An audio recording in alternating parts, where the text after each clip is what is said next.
Hello my dear gardeners! Simple pathways in the garden can add a lot of charm and a lot of interesting nooks and crannies. So today I'm going to show you the path I made. I used old slate stones which I acquired earlier, and this project was in my head for a long time. So finally I got time and plans to make this path, and I'm going to show you how I did it. Let's begin.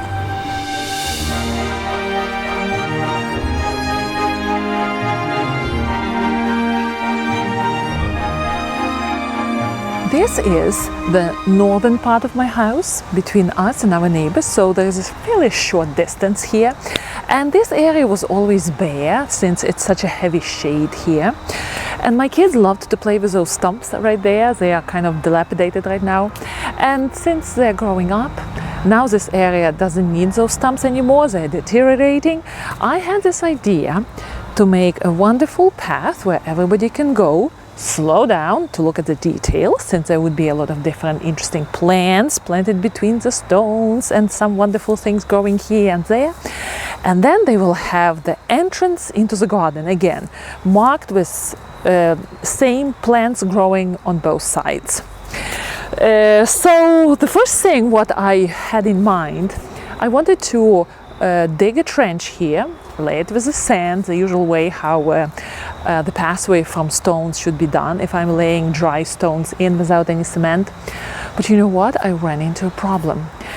This area is so heavily populated with the roots of the tree that there was no way I could do a very deep trench, do the installation of 2 inches of sand, and then lay my stones. So the plan changed. I decided to lay my stones on top, raise the surface a little bit, and then see what happens. And then just make sure that stones do not wiggle. Hopefully through the winter they will settle in, and plant roots will go around, and this area would be very stable. I wanted to make sure that needles, there are a lot of needles which are serving as a ground cover for this area, won't mix with soil.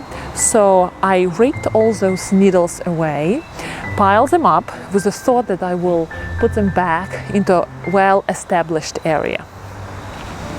These slate stones are used stones.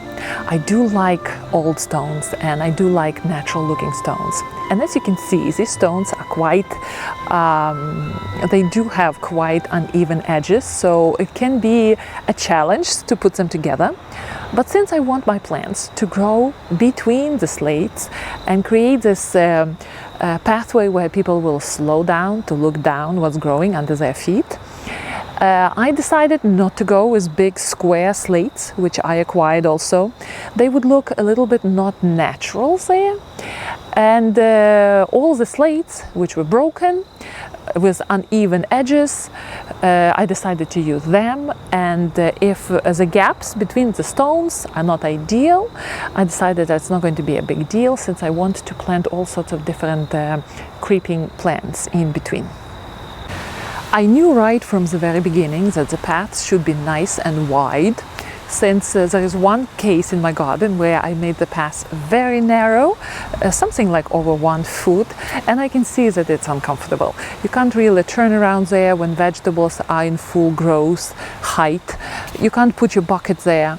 So here I knew my kids are going to run back and forth. That path has to be maybe between 2.5 feet and 3 feet. So here I am, I made my measurements. I made sure that I left a lot of space for the boxwoods, since those boxwoods which are growing there are green velvet boxwoods, and their height is approximately 3 feet by 3 feet, which is big in their maturity. They can be kept much lower with judicial pruning.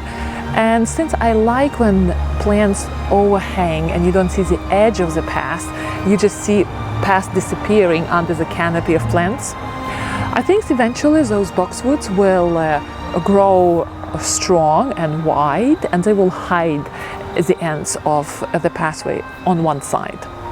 On another side, I'm planning to raise that level of soil a little bit higher to make it more interesting, for there to be a contrast between the pathway and the side of the bed.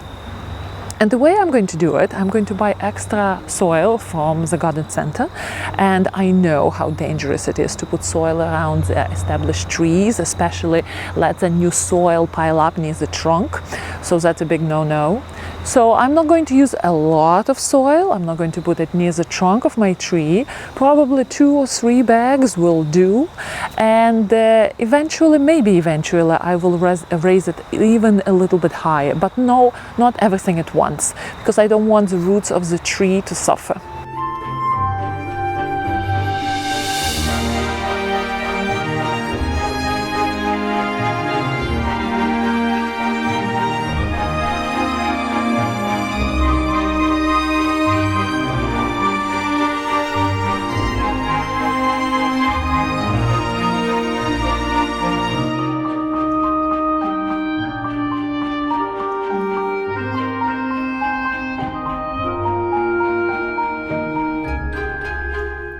My stones are wiggly, and in order for them to be stabilized, I bought 3 bags of sand. And what sand does, it can be easily moved. Worms don't want to go into sand, so they're not going to move that soil around the stones. And what I'm doing here, I am making sure that my stones do not wiggle. And eventually, through the winter, stones will settle, as on other parts of my garden where I used stones. And now, after several years, even after one season, they settle down because of foot traffic and because of weather, and they're not going to move. Some people are afraid if they put stones straight on the soil, there can be a problem. I don't think so. They will settle down, especially now when they're going into winter. Stones and soil will kind of become one, and they would be easy to walk on. The evergreen trees serve as a great ground cover, preventing weeds from germinating. So I am returning those needles back where they were, on the soil near my boxwoods.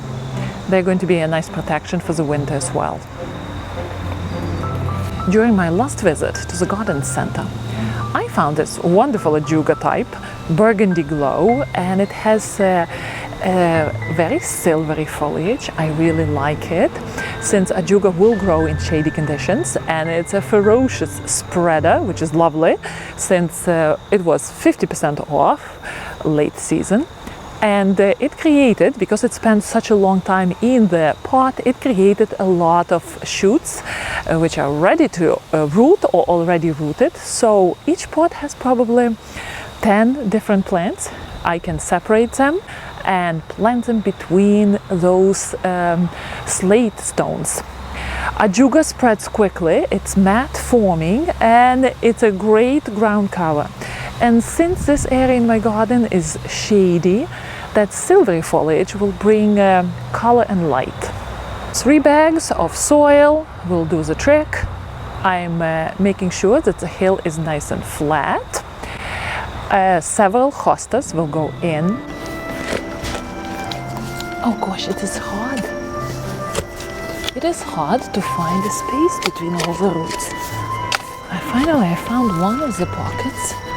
Let me see.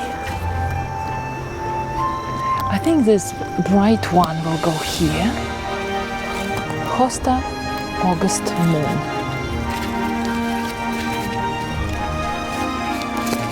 It's so overgrown, poor thing.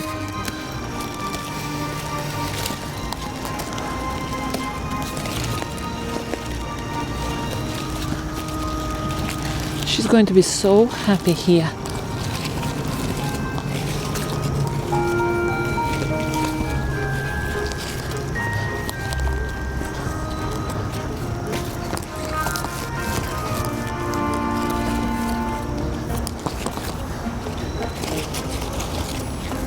Several years ago, I ordered 100 baby boxwoods, since they were so cheap and they came from the wholesale nursery.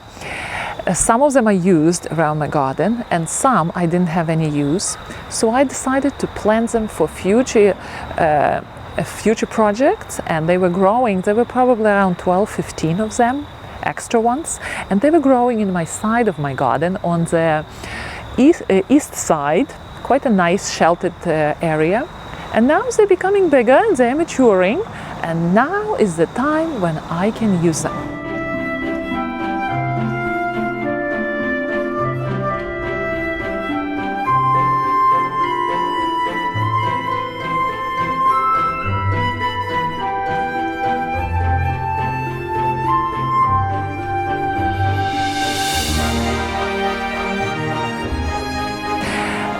I am digging 4 of them. I'm using 4 of them. 3 are going to go on one side. You see this area is a little bit bare. I didn't think that I would need to create the pathway all the way down to the end.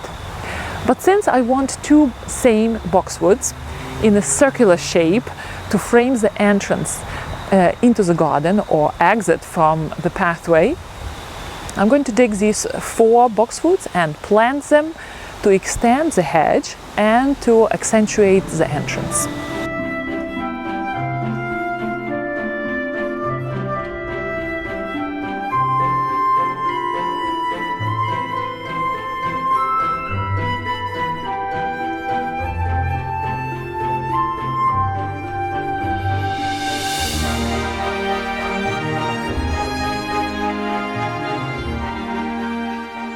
And by the way, if you have a juga and you wonder when is the best time to spread it, to divide it, it can be done any time of the year as long as it's not freezing outside.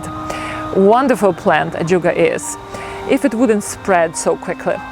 But otherwise here it is serving a purpose very well, since stones are going to be the stopping force. They're not going to spread so quickly, and I can always trim them.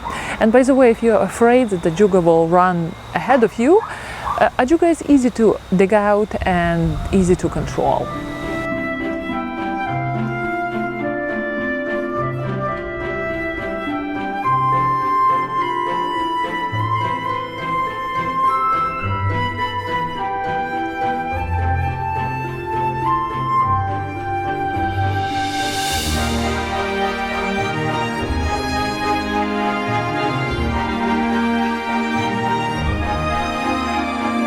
And the last beautiful task is, of course, watering.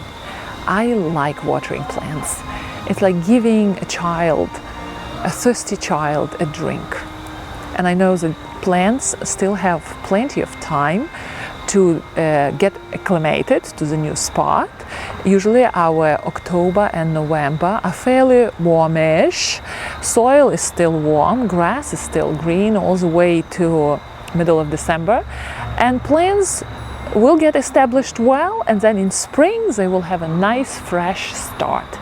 And in spring I will introduce new annuals and perennials there on that area, since I want that area to be nice and big, beaming with shrubs too, since it's a little bit bare. And we will see how this area will develop. There is one more thing which I want to do with this area. Since there has to be a pathway, because we have to take care of this hedge, so I can't really plant anything very close to the edge. I want to build some sort of a low decorative fence from the twigs and wood of maple tree. We have one maple tree in the front growing, which constantly needs trimming, and it has very light bark, light stems. And if I will create a very decorative hedge going just around here, very short one, but very nice one, it will make this area so much more interesting. And at the same time, it kind of will hide that there is a passage at the back. Plus all this area will be slowly populated with plants. And that white wood with a dark background, I think it will look great. But that is the project for another day. Happy gardening, and I will see you next time.